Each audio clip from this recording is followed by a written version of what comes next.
Hi, everybody. Welcome back to TSSA Talks. This is Brian Johnson. I'm here in our offices at Tennessee State Soccer Association here in Nashville today. We are not at the Exit Inn.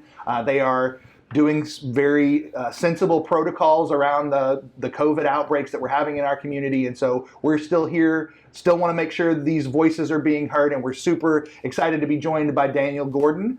Daniel, in part one of our interview, was talking about growing up in Kingston, Jamaica, and all the sports that he played and the diversity that he found there. Ultimately, that led him through a mentor that he met. This nice lady decided that Tennessee would be a good place for him. And so when we stopped last, Daniel, you were 1990s, early in that decade, arriving here in first Signal Mountain, and then quickly you moved on to Middle Tennessee State University to further your education. And actually, I think you mentioned you started the club team there. Can you tell us about that journey first from Signal Mountain on to MTSU, and then kind of how things developed from there?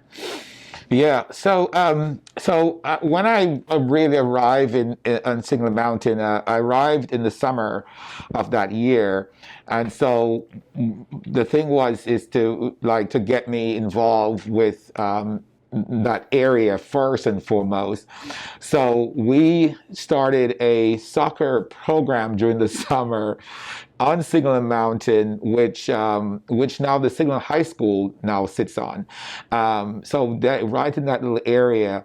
So we started that program and at Signal School of Physical Education with Marcia Swayze. And then so the Hamilton County Recreation Department knew that I was in town through Martha Swayze and asked me to go to Dunlap and Tiftonia and Jasper, all in the back mountains there of Chattanooga, which, to my surprise, they were all closed communities. There were clan members in Dunlap. There were people in Grundy County, in Tiftonia. They have never seen a black man in their area at that time. And so my surprise at that summer of 1990, that summer of 1990, I went up to Grundy County to start a soccer league there at the school. Like, I think it was Grundy County Middle School, and the parents were there waiting, and then I just showed up. And people started going into their cars, start getting into their cars. So I was kind of puzzled, like, why is people going in their car back, driving away? And then the principal of the school told me that they didn't know I was a black man, thought I was, from Martha Swayze, and she said I was her son. And so they left, and he explained to me that down the road there, one of the Imperial clan members lived, and they will burn other people's house down and all that stuff.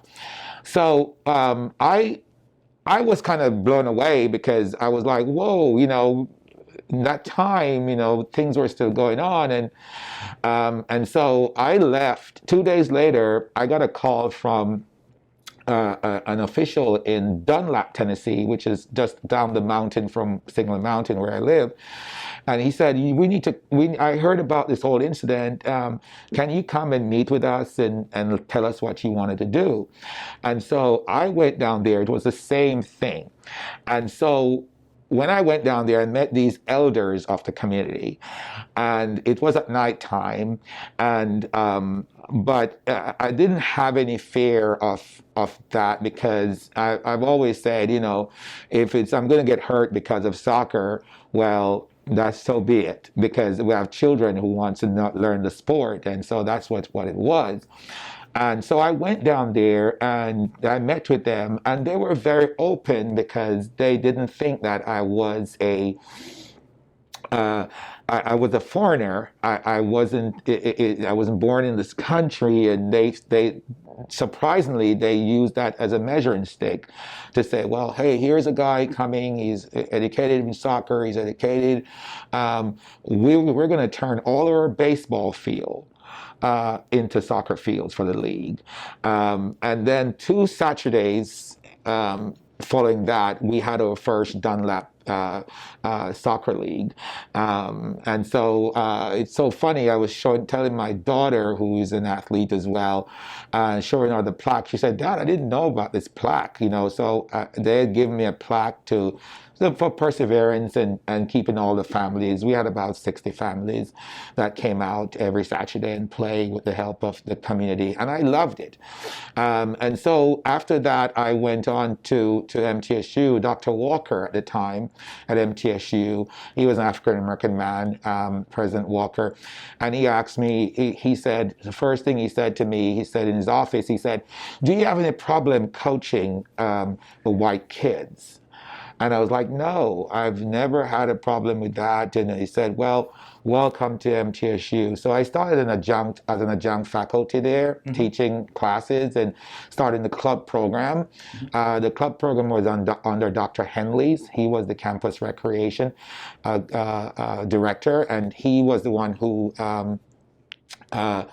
provided the money for us for bus, and I remember our first uniform was Diadora, and so they're at the school, and so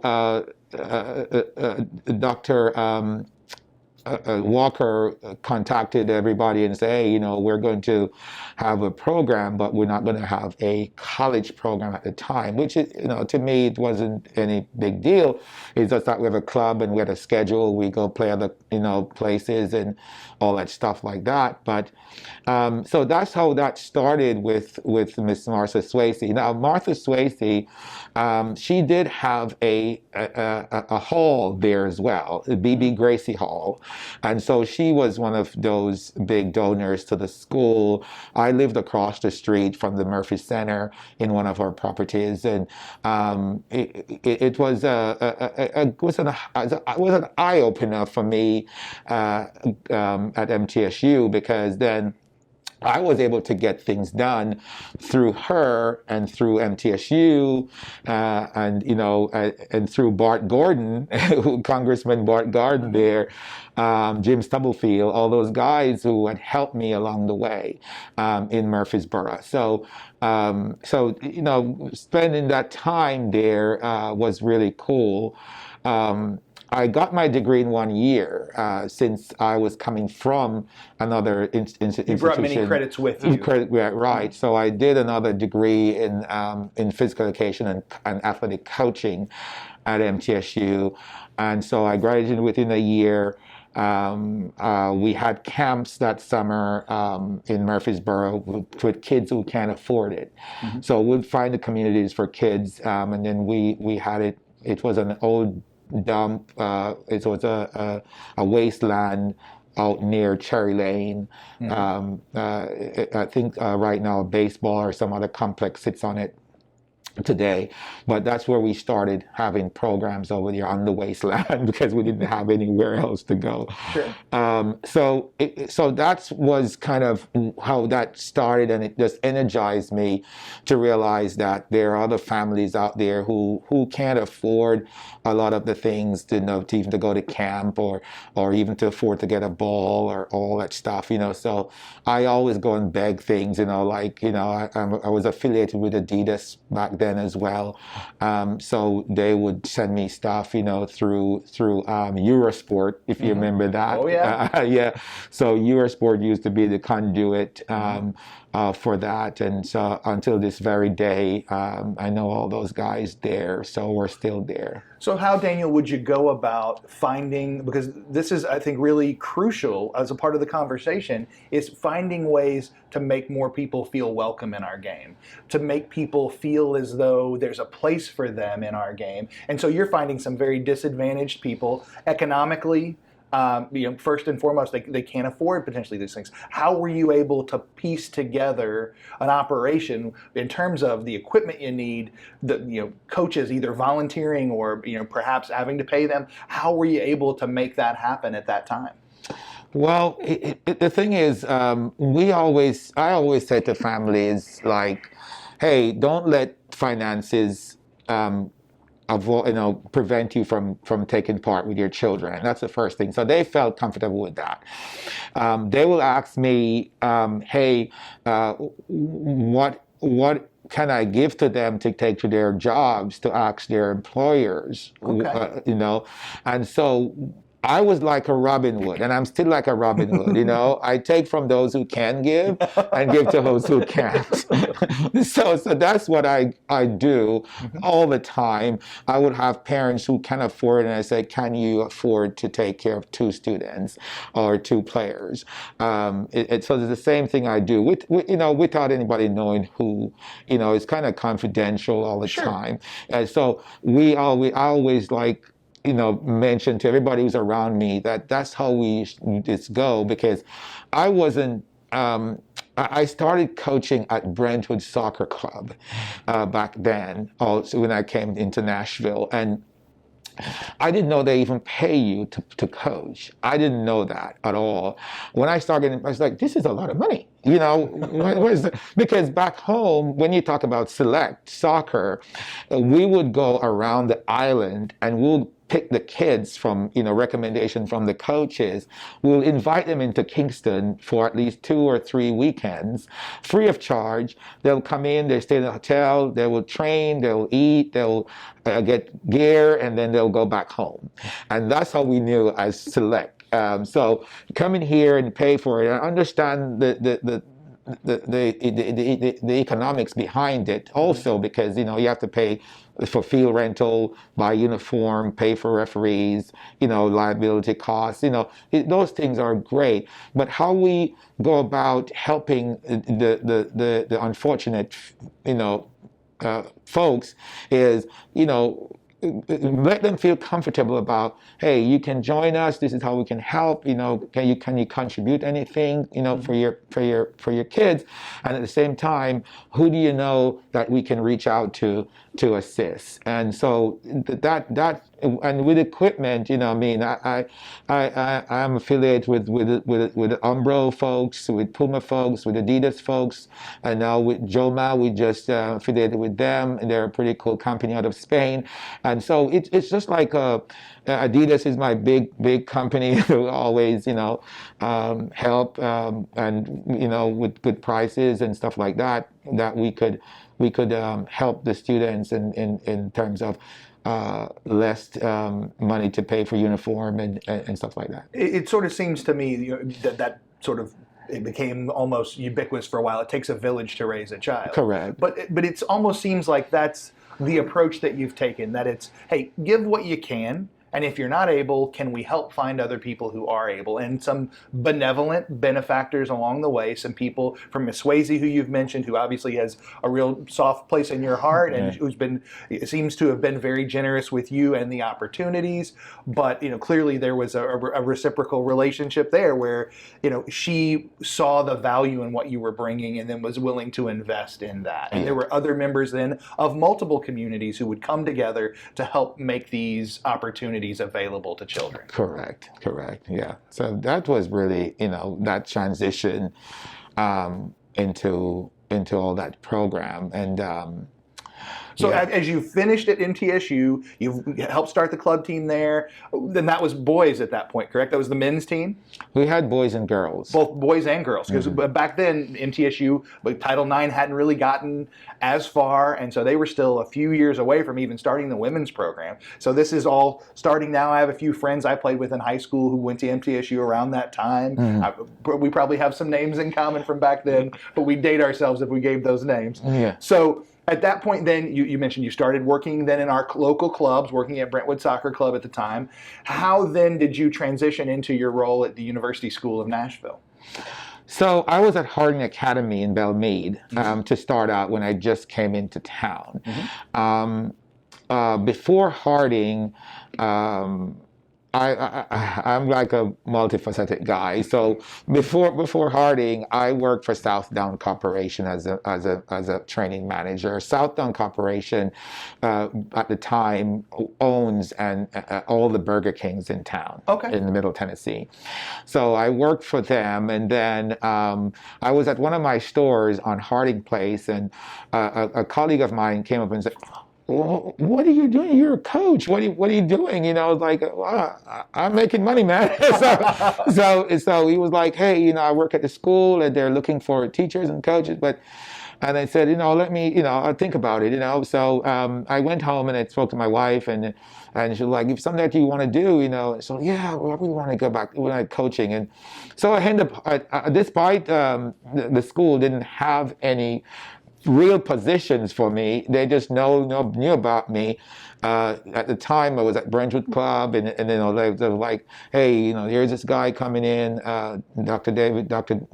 Dyke was the principal at the time, and he said, hey, we don't have a position for you, but we could create one just for you to be here, and which was really nice of him, because it was another thing in terms of diversity. It was like there was no African American in the school apart from myself and another gentleman by the guy who had introduced me to the school, Leiter Dyer.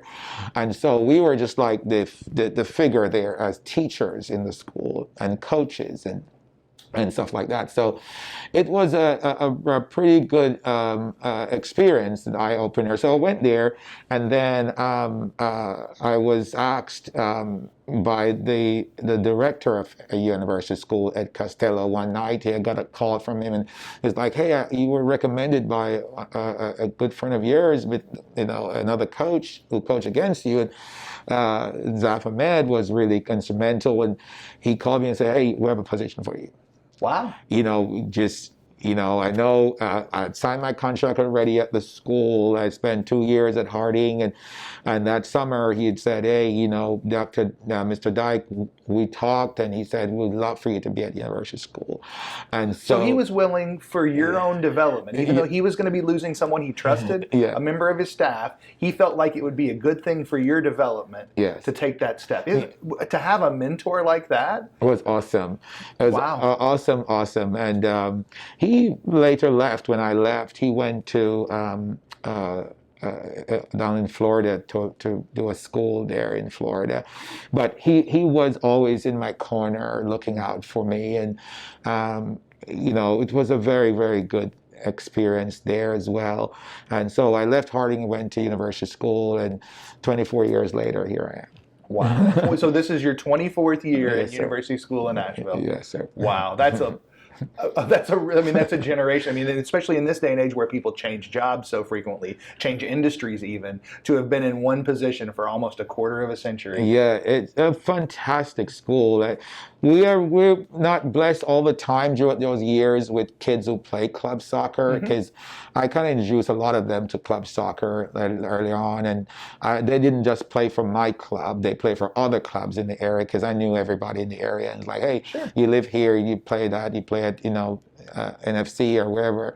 I'm like that, if you have somewhere you can go and grow and come back and help the school, then that's kind of what it is. But we have had so much success at the school, and I could say on record, we have never had a losing season at the school in boys soccer. I started out girls, middle school, and then girls and boys. So I coach year round at school. That now I'm focused now on just the boys over several years now, and which is great, because that helped me to see my kids play who went to university school as well. And so here I am.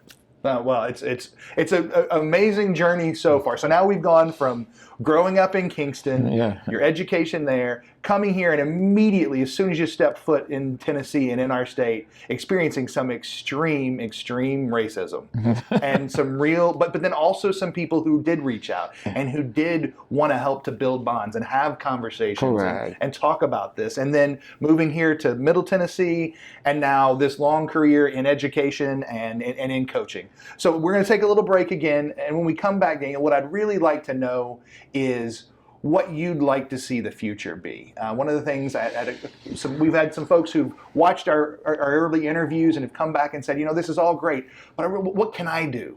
How can I help? I hear what you're saying. These stories that folks have to tell are really compelling. What do we do now? And I thought that was a really great criticism. Like, okay, it's great to talk about all these great stories, but now what do we do? So when we come back, I want to talk to you about a little bit about the things you've done with the United Soccer Coaches and the Black Coaches Association, but out of that context, what are the things you dream about for our game, not just in our state, We're going out to people across Tennessee, but really in our country and in our world. So come back and see us for part 3 of TSSA Talks with Daniel Gordon. We'll be back in just a few minutes.